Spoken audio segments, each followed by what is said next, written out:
So we have spoken about this so many times. If we could do this again, would you build or would you buy? Me, I would buy. I would never go through this process all over again. Nope. It has taken a whole lot out of us financially, emotionally, every one of the alleys, spiritually. Listen, me never pray so much in my life because of this house building process. Jano Star, it's serious. It's serious. It's serious. It's not something that you just go into willy nilly. But for those who've been here before, welcome back to the Under Construction family. And for those who are coming to us for the first time, we're not crazy over here, but we are certainly crazy happy to have you with us on this journey as I take you through an update on the block work that has been done so far on our dream house that we're building right here in Jamaica. First, you will see where we started as far as the block work is concerned. And then, of course, I'll take you up as we climbed higher in block height. The doors became more obvious. Where the windows would be, they became more obvious. The shape of the house, the octagon as we call it, or the 50-cent shape as some people call it all became more obvious. That took us some time, but we get there. We got there. This right here is one of the uh, workmen doing his thing, running his line to make sure that all the blocks are properly laid. Yeah, typical block work to make sure they don't have to run a whole heap of trips to and from where the blocks have been placed by the delivery man. Generally, you have a bunch of blocks laid out around the area. And one thing I liked about this builder, things turned later on, but while this was happening, that's me right there, coming from work and stopping by the work site. But while block work was going on, for the most part, the majority of the columns were being built up. They cast the column them, and so the boxing them go up, and you see the man them fill up the column. In the meantime, others are laying block, and he is a very neat builder. Despite all the things that has happened since, trust me when I say this man blame block them neat, proper neat, and I really appreciate that because as a mason's daughter, I understand the value of neat block work, of having the blocks level, line up with each other inside and outside, using good blocks, solid blocks, the blocks them not bend up and all of these things. Because let me say, if the block work bad, you're gonna have to use up a whole lot more cement to rough cast the house and to render. And cement is not cheap. Not anywhere in the world, but certainly not here in Jamaica, certainly not in the parish that I am building in. So for me, it meant a lot that he worked neatly. For flexibility and the extra strength and all of the reasons why masons would lay steel horizontally across blocks, the builder did it in the case of our house as well. For every 4 block height, he laid 3/8 steel, 3/8 I believe, horizontally across the block and continued the block laying process. And I believe that helps the house to be a little bit firmer and more flexible in the case of earthquakes and such. Yeah, again, I'm not a civil engineer, not a builder, I'm just the daughter of a builder. And I don't go to work with daddy. I just pick up information here and there. And some information will stay, other information will run away. You know the tingle. If you have another reason why they would lay the steel across the block like that, please feel free to share it down below in the comments. I am always willing to learn, always open to new information.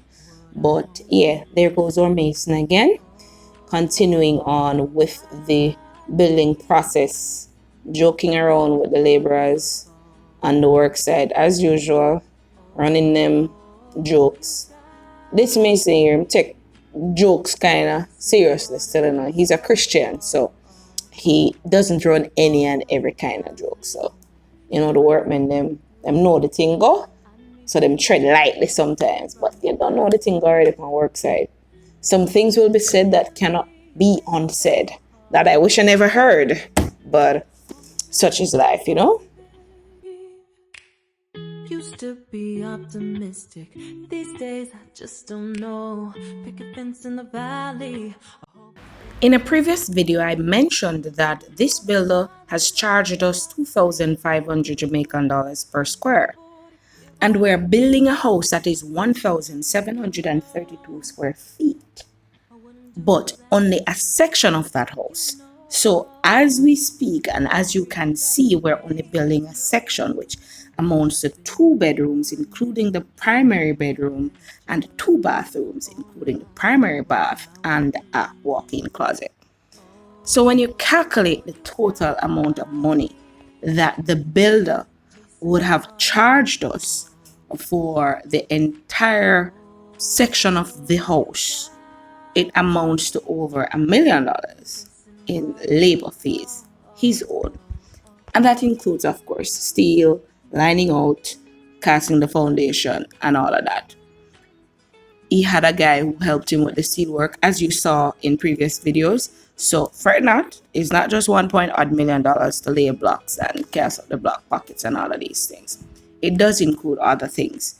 What this money did not include was the building of the manholes, doing the pit, casting the pit, that is, not digging it. We expected a separate cost for that, but casting the pit, uh, doing the door jambs, and also doing the window jambs. That is the money he charged us per square. It did not include any of those things. Eventually, when we got to the stage where we did the window jambs, because we have done that, you just haven't seen it yet. But when we got to that stage, you know, we have some chat and thing and talk to him and say, oh, you know, based on how things stay, you can't just include all of them things there. So eventually, he included the door jams and the window jams in that $2,500.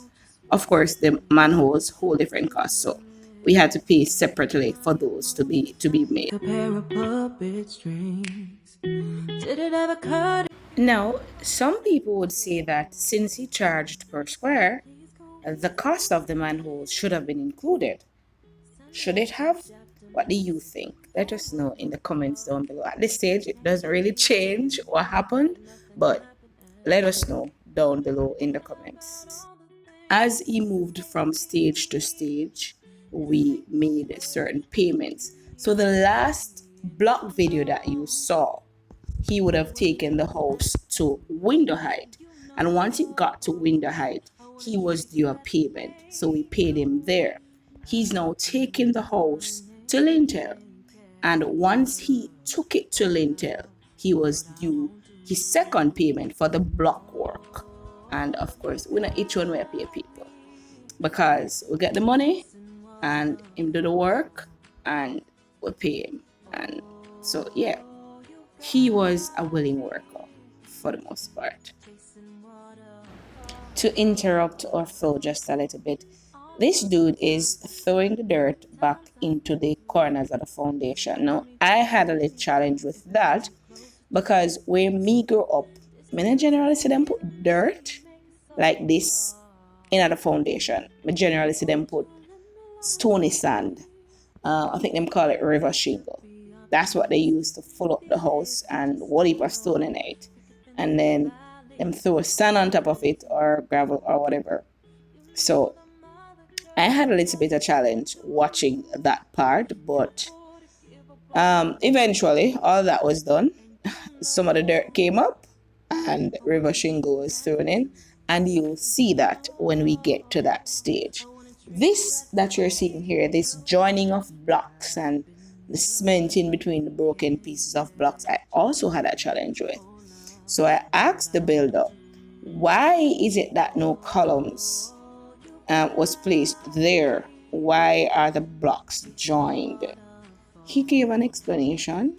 Was I satisfied as to the explanation? Not really. But as you are building, I don't know. Especially as a woman on the work site, you know, some of the times, you don't really want to argue with people sometimes. So you pass on the conversation and let the husband deal with it. The husband spoke to him about it and all these things. They came to their conclusion. But for now, that is how it was. I didn't like seeing it. I eventually saw the finished product, but I didn't really like seeing it like that. What are your thoughts though? I've seen it before in internal walls that are not necessarily the what would I call it? I'm not an engineer. I'm not a civil engineer, any kind of engineer. Structural? I don't know. Something like that. But I've seen it before on those kinds of wall. I just didn't like seeing it in my house. I wanted it to be steel, gravel, cement, concrete. Box it up. That's what I wanted. That's what I preferred. This is our house, one house that I know we're building right now. I don't know if we're going to build another one. So, you know, you want it done properly and done. But, you know, you just leave some things and let the husband deal with it. Pictured right here is our plumber. On some days, we had a bunch of people working on the house at the same time. You had the plumber come in, you had the roof guy, you had this guy, you had that guy, because they wanted it within a certain time period. And we had a certain time period within which we needed to complete the house. So while we were taking videos and all of these things of the house building process and where it was, now up to Lintel by this time, the plumber was there measuring in the primary bathroom and would eventually go to the other bathroom to see what the space would be like. We wanted a walk-in shower in both bathrooms. Well, I wanted a walk-in in the primary. I wanted a tub shower combination in the other room, the extra bedroom, secondary bedroom. What happened in the end? You'll find out when you come back for another video. When we cast up the lintel and of course go up all the way to belting. So far you have seen us with our builder go from lining out the foundation, digging the foundation, casting that foundation, doing the steel work, taking it out of the foundation, and then took it up to window height, and today you're seeing it all the way up to lintel. But there's more work to be done, and that is coming up in our next video where you'll see the boxing up of the lintel, casting up the lintel, and more. In order to do so, you have to come back. Come check out the next video. Like this video. Share, comment below, share your thoughts on this video. And of course, thank you so much for watching. We'll see you in the next one. Stay safe. Bye.